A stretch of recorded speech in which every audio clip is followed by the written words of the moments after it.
Hi guys, it's your weekly horoscope. Thank you for joining me.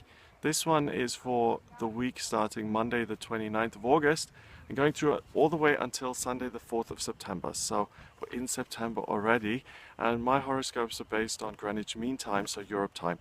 Now, these forecasts are astrological weather reports. I look at the transits, I look at what relationships the planets form with each other and how that's going to impact us. The bad news for this week is it's a bit of a mess. It's a little bit confusing. It's a little bit all over the place. There are really good days amidst that confusion, especially when it comes to love and romance and relationships. So those are the positives we can look at. And the confusion we have to look out for is during the new moon solar eclipse time, which happens on Thursday, the 1st of September. Okay, so the week starts really, really well.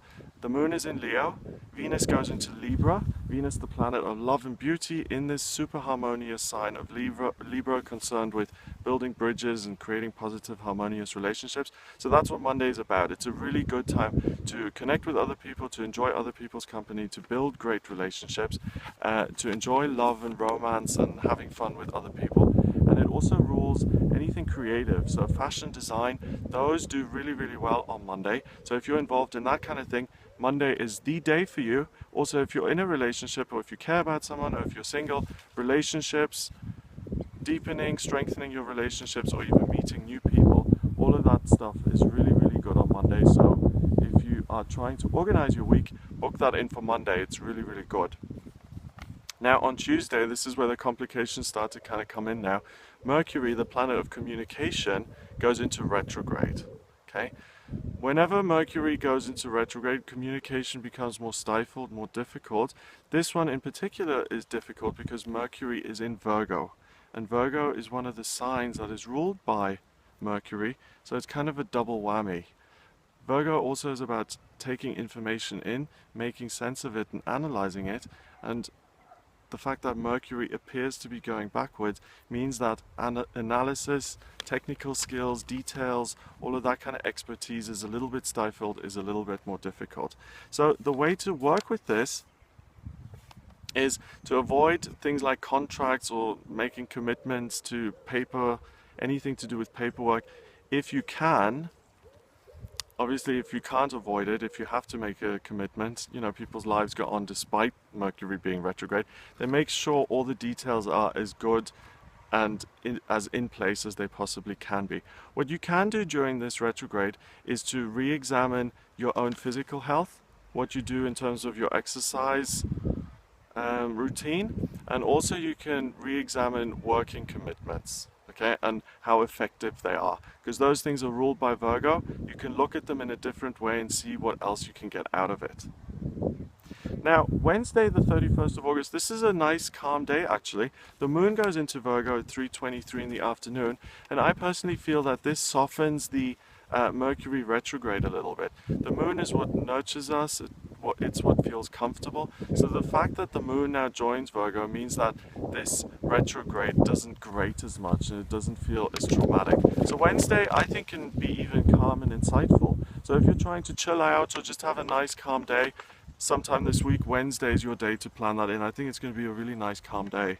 Now Thursday is the big one to look out for. So first of all, we've got a couple of things going on. First of all, we've got the new moon happening in Virgo. Okay, that happens at 9:04 in the morning. Now the new moon is when the moon is totally black. It pulls new energy in, and it's about setting intentions and starting the new monthly cycles and seeing what you want to focus on in that month.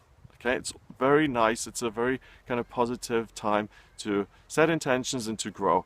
Now, the problem here is that this new moon gets interrupted all the time. It's like you're doing work in your office and someone's banging on your door all the time. First of all, the Mercury retrograde really confuses it. And also both of them are in Virgo. And then the other thing that happens is that there's a solar eclipse happening as well when the new moon occurs. Solar eclipse is when the sun is totally blacked out, and that represents an interruption as well. So Mercury retrograde is about finding a different way to move forward, finding alternatives. Solar eclipse is about an interruption, the energy, the light being dimmed, blocked out for a time. So it's like stop and start, stop and start. So all of that makes this new moon a little bit problematic, and you may end up feeling a little bit confused. Okay, so the energies do contradict each other.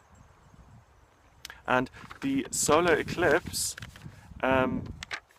because it interrupts, is very much about feeling like you hit a bump in the road. So if it feels suddenly uncomfortable, don't worry about it too much. It is that solar eclipse, okay? So watch out for confusion. Try and focus on your spiritual center, on your core, and that's a way to kind of get through this day feeling as smooth and calm as possible.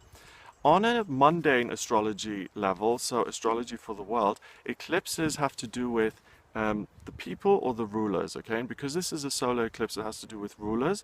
And because it's on the North Node, it's about pulling information in. Virgo is about order and structure. So on a world level, this bodes really well for us because hopefully, fingers crossed, it signals more order and structure and security being brought to our leaders, and hopefully more security and structure and less chaos coming into our world, which goodness knows we all need. So let's all kind of hope and pray for that, because it's Virgo is all about effectiveness and making things run more smoothly. So that's Thursday. Friday, there's an ongoing sense of confusion. Friday the 2nd of September. You're going to be pushed and pulled between lots of different things that you want to do. Being practical, starting new things and having new beginnings, and also miscommunication that's now begun due to the Mercury retrograde. Seek refuge in Neptune in Pisces. Okay, Neptune is the planet of dreams and aspirations. It's very happy in Pisces because it rules that sign, and it's the same as Thursday the 1st of September. Go back into your core. Connect with your spiritual truth, your center, meditate, do yoga, whatever it is that gets you connected to your higher self. Focus on that, and don't worry so much about being practical and letters and emails and all of that stuff. If you try and sort it out and you try and work against it to make everything streamlined and perfect, you're going to drive yourself nuts. The answer is to step back and to focus on your spiritual center. That's the one thing that can give you peace. Because even if you super apply yourself and you use the latest software to organize all your emails and to make sure there's no miscommunication, you may still be disappointed, okay? Because the whole computer might shut down because you have an electricity cut off. You can't really use reason when Mercury is in retrograde. You've just got to try and focus on the things that you can control. Now, Saturday the 3rd is the best day for love and romance so far, because the moon goes into Libra now at 57 minutes past midnight, and again that's based on Greenwich Mean Time, and the moon in Libra conjuncts Venus in Libra.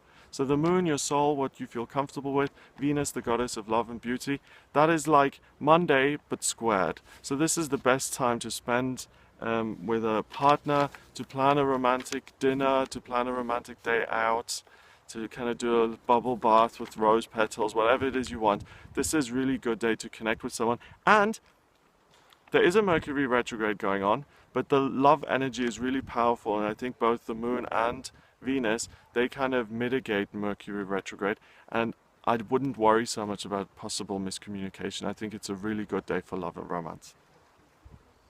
Now on Sunday, that love bliss is spoiled by external factors demanding attention, your personal desire to make progress, past hurts and pains coming up, past negative experience coming into your mind and demanding attention, and also the desire to compete against others. So the moon in Libra forms a lot of relationships now with outside planets.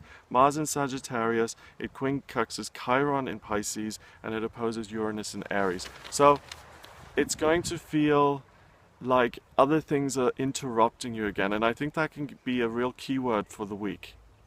Things being interrupted. So when things interrupt us, we have to be adaptable, flexible. We have to think on our feet.